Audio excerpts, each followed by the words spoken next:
Would you believe me if I told you there was a 3D Powerpuff Girls video game released before Relish Rampage? Oh, who am I kidding? Of course you would. Most of you watching probably already knew this, but would you believe me if I told you it was also the worst Powerpuff Girls video game I've ever played? Now that might be a bit of a surprise. But no lie, Powerpuff Girls Chemical Extraction is easily the worst Powerpuff Girls video game I have played to date. Even more so than the Game Boy Color trilogy, and is undoubtedly one of the worst fighting games I've ever experienced at that. My goodness, Powerpuff Girls has one of the biggest potentials when it comes to a video game based on an animated series, and yet every single game that was ever put out was ultimately disappointing because that potential was never seen. Budget constraints, time constraints, possibly some executive demands. Who knows what all contributed to the lackluster outcomes of all these Powerpuff Girls games. But one thing's for certain, if BAM Entertainment's involved, it's not gonna be good. And honestly, I don't like being so negative or harsh on these Cartoon Network games because I go into every title wanting to like it. I've just grown so accustomed to correlating BAM Entertainment to bad games that it's just the norm at this point. Many of the THQ Nickelodeon video games may have been hits or misses, but those hits are definitely hits, and that's not something I can really say for BAM Entertainment. Powerpuff Girls Chemical Extraction is a 3D arena fighter developed by our good friends Viz Entertainment, who would soon go on to release Relish Rampage for the PlayStation 2 and Nintendo GameCube just 1 year later. However, this title in particular is actually playable on the previous generation of home consoles, given that it was released on the PS1 and N64, with virtually no version differences between them, I might add, aside from the PS1 version giving Blossom, Bubbles, and Buttercup a secondary special attack. Hence why I am primarily looking at the original PlayStation version of the game for this video, since other than that one additional special move, these games are exactly alike. So where to start? Well, how about we talk about that remade CG intro for a second? These were the ingredients chosen to create the perfect little girl. But Professor Utonium accidentally added an extra ingredient to the concoction, Chemical X. Oh yeah, this was the first time the Powerpuff Girls appeared in 3D, and it's shit. That's not to say I don't appreciate the attempt, but to deny that these models look anything short of terrible would be a bold-faced lie, and I think that voice crack just reading that line was proof enough that I truly feel this way. The girls are ridiculously lanky, far more than the way they got in the show itself at times, and their facial expressions aren't very well synchronized or detailed, so it just feels like I'm staring at these expressionless plastic shapes the entire time. It's not a bad recreation. The introduction has the same shot composition and everything, but most of these models don't look very good in the pre-rendered cutscenes. Heck, I'd say I like the way the characters look in the actual game more than the pre-rendered ones. It doesn't get much better with the actual story mode cutscenes either. All 3 of them, which I suppose is a good segue I can use to get into the plot of this game. The Powerpuff Girls are baking a pie. Oh boy, what flavor? Pie flavor. One day at the Utonium residence, and Bubbles decides to give it an extra kick by adding an extra ingredient to the concoction, Chemical X. Thus, a Powerpuff Pie was born, and while the girls set it out on the windowsill to cool, Mojo ends up making off with the pie and invites most of the other villains in Townsville to come enjoy the delicious dessert with him. Ultimately, this is just an excuse to explain why some of the villains may be powerful enough to fight the girls on their own, but it mostly applies to the Gangrene Gang members because all of the other villains featured here were able to hold their own against the girls with their usual abilities in the show. Anyways, from there, the girls set out to fight the villains who are now causing a ruckus all over the city. Seduce is robbing the bank, Billy's disrupting the mayor's office, Princess is defacing Pokey Oaks, Fuzzy is just chilling at his cabin, Ace is just chilling at his hideout at the dump, and Mojo is just chilling at his volcano top observatory. Huh, okay, so 3 of the villains are causing a ruckus while the other 3 are just kinda chilling. Alright, but anyways, after the initial cutscene, the entire game opens up into what is essentially a sequence of 5 or 6 fights with no cutscenes in between. Big Billy's at the mayor's office destroying his belongings. Go there and stop him. What's that? Now Sedusa's robbing the bank. Better go stop her. And now Princess is traumatizing the school students. You get the idea. Fighting all of these battles in a row should take you roughly 20 to 30 minutes to complete per character, which is hardly any runtime at all. So in order to accommodate for this, the game decided to pad things out by making you fight the exact same villains in the exact same order 3 times in a row. Once as Blossom, once as Bubbles, and once as Buttercup. Although Mojo, for whatever reason, is an exclusive villain that only Blossom gets to fight. I mean, I get that she's the leader and all, but I don't see why Bubbles and Buttercup wouldn't get to fight him when A, they're shown in the victory cutscene anyways, and B, Mojo is their arch enemy just as much as he is Blossom's. All 3 characters can fight the final boss, so it's just weird to me that Mojo of all villains gets skipped. At the very least, the game could have rearranged the order you fight the villains in depending on the girl, or better yet, had exclusive villain characters to each campaign. But no, you have to fight the first 5 villains in the same order in the same stages using practically identical characters in a similar vein to... let me think. What game was it again where you play the exact same sequence of levels in the same order over multiple playthroughs using slight alterations of the same character movement? Ah, yes! Sonic Heroes. And it certainly doesn't help that all the girls play almost exactly the same. Same speed, same flight, same punches and kicks, same laser eyes. The only variation they get at all is that secondary special move exclusive to the PlayStation version, which they don't unlock that move until you 100% their campaign anyways, so what's even the point? They're all the same character, meaning you truly are playing the same campaign mode 3 times in a row with no alterations. At the very least, Sonic Heroes had the courtesy to give its characters slightly different movesets. Some of you may have noticed that I'm showing the girls' special abilities off in the story mode before I've beaten it and are wondering how that's possible. Well, I'm not afraid to show my hand here and admit that I entered the special passwords into the game to unlock the moves early and give myself an unlimited special meter. To be fair, I did beat Blossom's playthrough legitimately, but then being forced to fight the same enemies in the same order using the same broken combat 2 more times, yeah, that wasn't really worth it. I figured, hey, I could do it with Blossom, it's the same thing again with Bubbles and Buttercup, I'll save myself the trouble. Thank goodness most games back then included fun little cheats and enhancements to get around major game design flaws because, yeah, I'm being honest here. I only beat Blossom's pathway legitimately, and the reason for that is because, well... This game sucks! I'm sorry.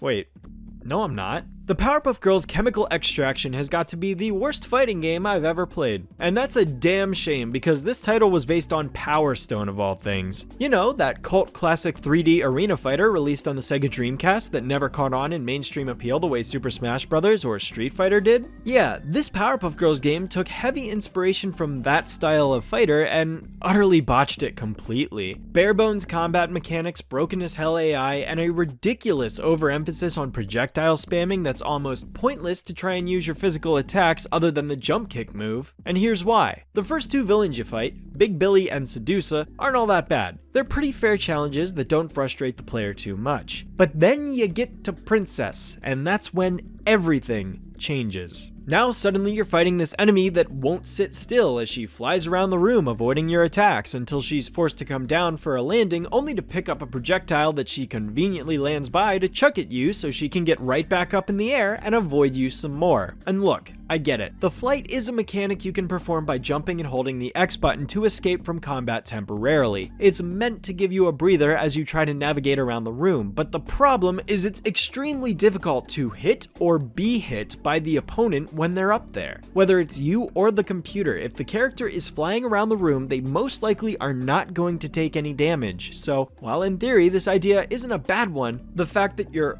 almost totally immune from damage means constant waiting all the time if a player decides to spam it as you whittle away their health a small slither at a time. And let's talk about how undeniably broken the AI gets once you get to Ace and Mojo. Fuzzy feels like he's the last one that puts up a decently fair fight, but then when you head off to the dump to brawl with Ace as the 5th opponent, it's like he ascends to a higher plane or something. All of a sudden the computer seems to gain this superior priority above everything you do. It can get to items faster than you, move around the map faster than you, it can dish out physical attacks faster than you. I mean, look at this.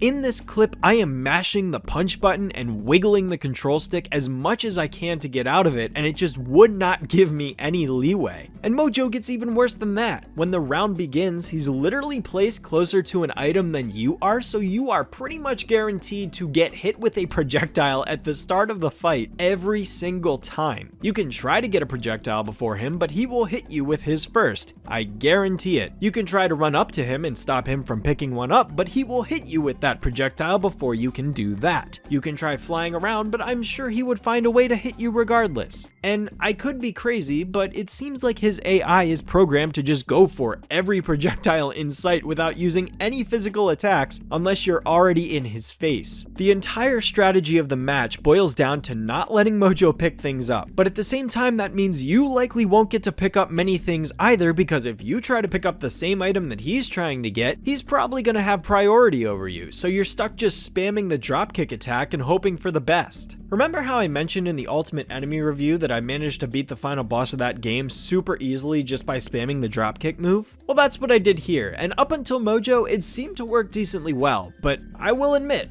Mojo still manages to figure out a way to beat you even when you do spam that move all over the place. So at the very least I can say that that attack isn't completely broken, just mostly. There is so much emphasis placed on the item throwing though that it may as well be the entire combat at this point, but the computer always seems to want to go for an item over anything else, and considering that you get stunned whenever you're hit for an item and you could possibly drop a chemical X vial, that just incentivizes the AI to go for another item, because by the time you stood up from getting hit by the first projectile, the second projectile is already heading your way. It's stupid is what it is, and the entire game as a result comes across as cheaply made because this shows me not a lot of effort was put into actually making the combat and computer good. Not that I'm expecting a high level balancing in a licensed fighting video game, but that's not going to prevent me from going any easier on it. A bad game is a bad game at the end of the day. I suppose it's worth mentioning that the other way you can defend yourself is by guarding, but the guard only works on physical attacks. It doesn't block projectiles, and when the AI is prioritizing projectiles over everything else, it makes the guard move feel utterly worthless. And if the AI does use physical attacks, they can still lock you in a combo because they attack faster than you can put up your guard, so you're still gonna take damage while you sit there trying to press the guard button only to get no results. It makes you question why it was even put in the game in the first place. I'm not saying it doesn't have any uses, but given how broken the computer is in the main campaign, it doesn't really feel like it's very practical. At the end of the day, there's not much I can really ask for to make this game better. I really don't think this was the ideal route to take a Powerpuff Girls fighting game to begin with. There's a lot of cool environments though, that's for sure. The graphics aren't great, but there are a lot of recognizable locations from the show, like Mojo's lab, the mayor's office, Fuzzy's cabin, and even Him's lair. Although you have beaten me now, I will return to make you, the Powerpuff Girls, pay! And so, once again, the day is saved, thanks to the Powerpuff Girls. Not so fast! What's this? The day is not saved? Hello, girl! Oh no! Oh no! Not him! Mojo! You fool! What possessed you to give chemical X to all those dim-witted villains? Now you have to answer To me! Now hold on, him! Yeah, you big bully! Come on, girls! Time to kick some him butt! Oh yes, surprise surprise, Him is the final boss of the game, but what the game doesn't tell you is that in order to actually access Him, you need to rematch Mojo again as Blossom after 100%ing the other two girls' story modes. So if you picked Blossom first and beat Mojo already, you may not necessarily realize you need to fight him again after completing the routes of the other two girls. This would have been mitigated had you been able to fight Mojo as all three of the Powerpuffs, which just makes me question more why only Blossom gets to fight him, but hey, it was 2 less fights I had to sit through trying to 100% their campaigns.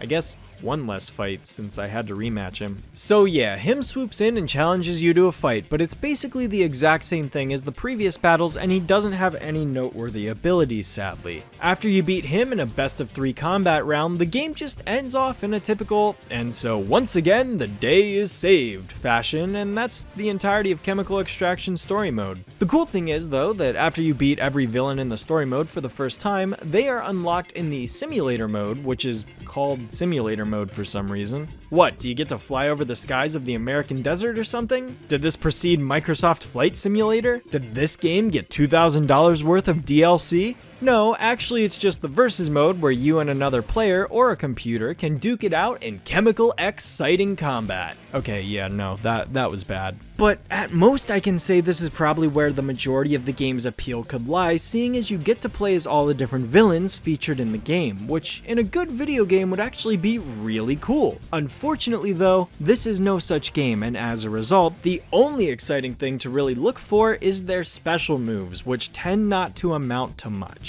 Mojo, him, and the girls all have a laser attack, as well as the girls' bonus abilities exclusive to the PS1 version. Sedusa gets a weird hair gel attack, Ace uses his glasses as a boomerang, etc, etc. Otherwise, combat feels exactly the same, with basic punches and kicks, and flight for the characters that can fly. Strangely enough, no rowdy rough boys in sight, but then again I suppose having 6 of the same exact character would be pretty overkill, seeing as all 3 of the girls play the exact same. It would have been cool if the game featured more good characters like the mayor or the professor in his Powerpuff suit. That way there wasn't so much emphasis on the villains and we could get some balance here, but it's not a deal breaker.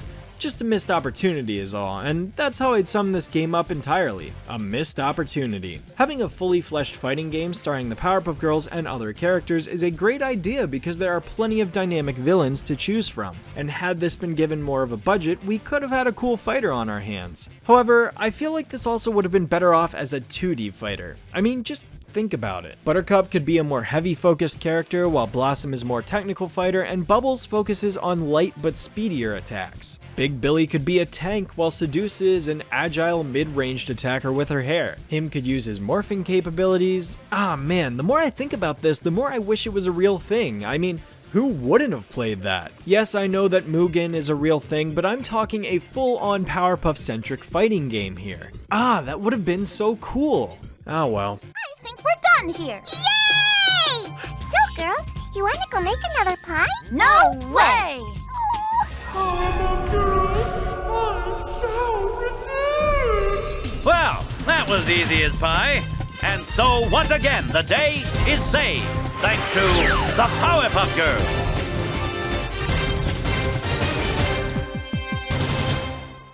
At the end of the day, Chemical Extraction is another one of those video games that makes me think more about what could have been rather than what we ended up getting. The concept is there, and with some better blueprints and more of a budget, this game could have been so much more than it ended up being. But unfortunately, due to jank mechanics and a poorly designed combat style, this game ended up resulting in disappointment more than anything else. I've said the exact same things for Dexter's Lab and Samurai Jack at this point. The best thing I can say for this game at all is that the soundtrack consists of a bunch of songs that were used in the actual show, so this is the closest thing to an official Powerpuff Girls animated series soundtrack that we ever truly got. Sure, there was The City of Soundsville, but those songs had character dialogue voiced over top of it, which kinda hindered the experience. Other than that though, it's not great. It's terrible. I don't see myself returning to this game ever again, so as far as I'm concerned, this is the end of my interaction with Chemical Extraction. It's a shame a Powerpuff Girls video game once again disappointed, but after this game, I'm just gonna have incredibly low expectations. Part of me wishes Warner Brothers would hand the property off to a competent game developer for once, because the potential for a solid and exciting Powerpuff Girls video game seems limitless. But I'm sure the biggest obstacle preventing that from happening is that it probably wouldn't sell well.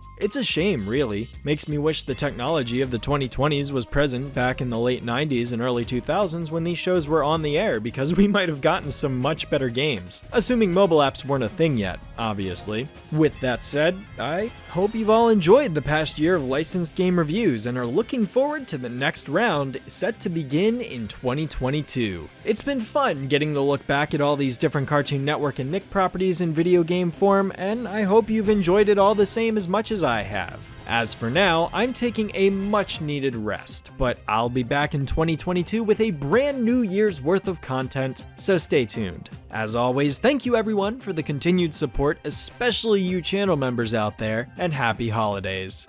Until next time, Shadowstreak, signing off.